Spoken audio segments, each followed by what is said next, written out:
Guys, এমজে blog channel থেকে আপনাদেরকে আসসালামু আলাইকুম। যেহেতু রমজান মাস আর বিকেল পড়ে গেছে, ইফতারের জন্য আর বেশি টাইম নেই, সেজন্য আমি তাড়াহুড়া করে কিছু মোমো বানালাম। আর মোমোর মাংসগুলো আগে থেকে রেডি করা ছিল, আর এখানে আমি আটা মেখে মোমোটা রেডি করে নিলাম। আর এদিকে বিকেলবেলা আমার ভাই এসেছে, মসজিদে নাকি তাকে নতুন কোরআন শরীফ দিয়েছে, সে কোরআন শরীফ হাতে নিয়েছে আর দেখাচ্ছে আমাকে কত সুন্দর নতুন কোরআন শরীফ। আসলে কোরআন শরীফটা অনেক সুন্দর। আর এদিকে আমার আম্মু আমাদের বাড়ির ভিতর কিছু গাছ লাগাইছিল, যেমন বেগুন গাছ, পেঁপে গাছ, মরিচ গাছ ও পুঁইশাক গাছ। এগুলো আমি দেখছি, এই তো পুঁইশাকগুলো কত সুন্দর হয়েছে, বিচি থেকে পড়ছে অনেকগুলো।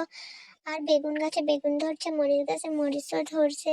আর এদিকে পেঁপে গাছটার কোনো উন্নতি হয়নি, এখনো ছোটই আছে। আর এদিকে আমার কাকাদের রান্নাঘরটা তৈরি হয়ে গেছে। আর গরুর খামারটাও কত সুন্দর লাগছে দেখতে, মশার কারণে এখানে মশারি টাঙানো হয়েছে। আর এদিকে এই পাশটায় আমার কাকাদের মুগরির ঘর রাখা হয়েছে, তো মুগরির ঘরে চাবি দেওয়া। চলুন দেখে আসি আমার ছাদের গাছগুলোর কি অবস্থা হলো। হ্যালো গাইস, আমি আমাদের ছাদে চলে আসছি, আপনাদের সাথে একটা জিনিস শেয়ার করব। তো তার আগে দেখাই, আমাদের সজনা গাছে ফুল চলে আসছে, এই তো।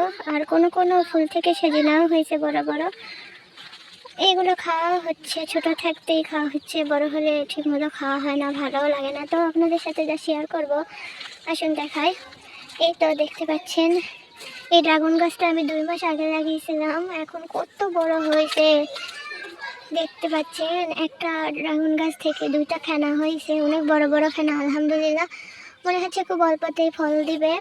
আর এই তো আমার অ্যালোভেরা গাছগুলো মারা যাচ্ছে পানি অভাবে, সেজন্য আজকে একটু পানি দিয়েছি। আর এখানে ফুলের গাছগুলো সব কিছু মারা গেছে।